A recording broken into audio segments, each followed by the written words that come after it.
Welcome to KRR kitchen. இன்றைக்கி நம்ம கிச்சனில் ஹெல்த்தியான சூப் ரெசிபி தான் பார்க்க போகிறோம். நம்ம சேனலில் தொடர்ந்து நம்ம சூப் ரெசிபி பார்த்துட்ருக்கோம். உடம்புல நோய் எதிர்ப்பு சக்தி அதிகரிக்கிறதுக்கு தினமும் ஒரு சூப்புன்னு சொல்லி நம்ம பார்த்துட்ருக்கோம். அதன் வரிசையில் இன்றைக்கி டே 4 பீட்ரூட் கேரட் சூப்பு தான் இன்றைக்கி எப்படி செய்கிறதுன்னு பார்க்க போகிறோம். உடம்புக்கு ரொம்பவுமே நல்லதுங்க.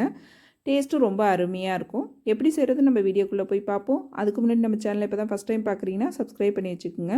கூடவே பெல் சிம்பிள் ப்ரெஸ் பண்ணி ஆளுங்கிற ஆப்ஷனையும் ப்ரெஸ் பண்ணி வச்சுக்கோங்க. அப்போ தான் நான் போகிற வீடியோஸ் எல்லாம் உங்களுக்கு தொடர்ந்து நோட்டிஃபிகேஷனில் உடனுக்குடனே கிடச்சிக்கிட்டு இருக்கும்.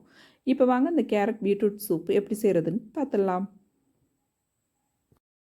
இப்போ அடுப்பில் ஒரு குக்கர் வச்சுருக்கேன். அதில் 1 டேபிள் ஸ்பூன் அளவுக்கு பட்டர் சேர்த்துக்கிறேன். அதில் பார்த்தீங்கன்னா ஒரு 15 பூண்டு பல், ஒரு சின்ன துண்டு இஞ்சி, ஒரு 10 சின்ன வெங்காயம் உரிச்சது சேர்த்துருக்கேன். இது கூடவே ஒரு கேரட் முழுசாக உள்ளது கட் பண்ணி வச்சுருக்கேன். அதே போல் ஒரு பீட்ரூட்டு கட் பண்ணி வச்சுருக்கேன்.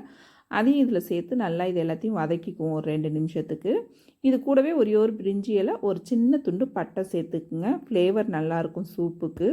இப்போ இது எல்லாம் நல்லா ஒரு 5 நிமிஷத்துக்கு வதங்கினதுக்கப்புறம் பார்த்தீங்கன்னா தேவையான அளவு தண்ணி சேர்த்து நம்ம வேக வச்சு எடுத்துக்குவோம். நல்லா கலந்து விட்டுக்குங்க. குக்கர் மூடி போட்டு 2 விசில் வச்சு எடுத்துக்குங்க. அடுப்பை மீடியம் ஃப்ளேமில் வச்சு வேக வைங்க. இப்போ இது வெந்ததுக்கப்புறம் நம்ம சூப் எப்படி செய்கிறதுன்னு பார்ப்போம். இப்போ ப்ரெஷர்லாம் ரிலீஸ் ஆகி நல்லா ஆற வச்சு எடுத்துக்குங்க. ஆறினதுக்கு அப்புறம் பாருங்கள், ஓப்பன் பண்ணி பார்த்துருக்கேன். காயெல்லாம் நல்லா வெந்துடுச்சு. இதில் உள்ள இந்த பட்டையும் பிரிஞ்சி இலையும் நம்ம எடுத்து போட்டுடலாம். அதை சேர்த்து அரைக்க வேண்டியில. இப்போ இதை வடிகட்டி எடுத்துக்கிறேன். இப்போ வடிகட்டினதை நம்ம அந்த காயை மட்டும் மிக்சி ஜாரில் சேர்த்து நல்லா நைஸாக அரைச்சி எடுத்துக்குவோம். தேவைன்னா கொஞ்சமாக தண்ணி சேர்த்து நல்லா நைஸாக அரைச்சி எடுத்துக்குங்க. இப்போ அரைச்ச விழுத அதே குக்கரில் சேர்த்துக்கிறேன். சேர்த்துட்டு நம்ம வடிகட்டி வச்சுருக்க அந்த தண்ணியும் இதில் சேர்த்துக்குவோம். இன்னும் உங்களுக்கு தண்ணி தேவைப்பட்டுனா இன்னும் கொஞ்சம் சேர்த்து நல்லா கலந்து எடுத்துக்கங்க. எந்த அளவுக்கு சூப்பு தேவையோ அதுக்கு தகுந்த அளவு தண்ணி சேர்த்துக்குங்க. இப்போ அடுப்பில் வச்சு இதை இன்னும் ஒரு 5 நிமிஷத்துக்கு நல்லா நம்ம கொதிக்க விடணும். கொதிக்க விட்டால் தான் சூப்பு டேஸ்ட்டு நல்லாயிருக்கும். அதனால் நல்லா ஒரு 5 நிமிஷத்துக்கு இது கொதிக்கட்டும்.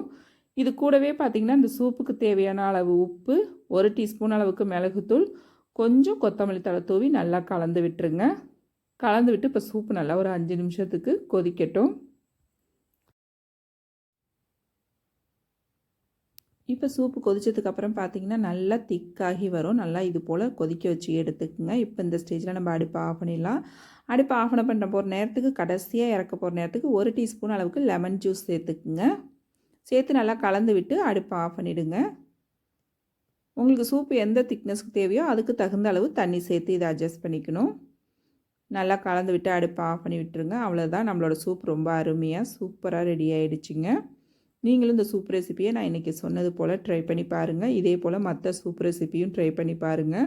உடம்புக்கு ரொம்பவுமே நல்லது. எல்லா சூப்புமே பார்த்திங்கன்னா ரொம்ப அருமையாக இருக்கும். எளிமையான செய்முறையில் சொல்லியிருக்கேன். ட்ரை பண்ணி பாருங்கள். ட்ரை பண்ணி பார்த்துட்டு எப்படி இருக்குன்னு எனக்கு கமெண்ட் பண்ணுங்கள். என்னோட இந்த ரெசிபி பிடிச்சிருந்ததுன்னா லைக் பண்ணுங்கள், ஷேர் பண்ணுங்கள். மறக்காமல் நம்ம கேஆர்ஆர் கிச்சனை சப்ஸ்கிரைப் பண்ணி வச்சுக்கோங்க. நாளைக்கு வேறொரு ரெசிபியோடு சந்திப்போம். Thanks for watching.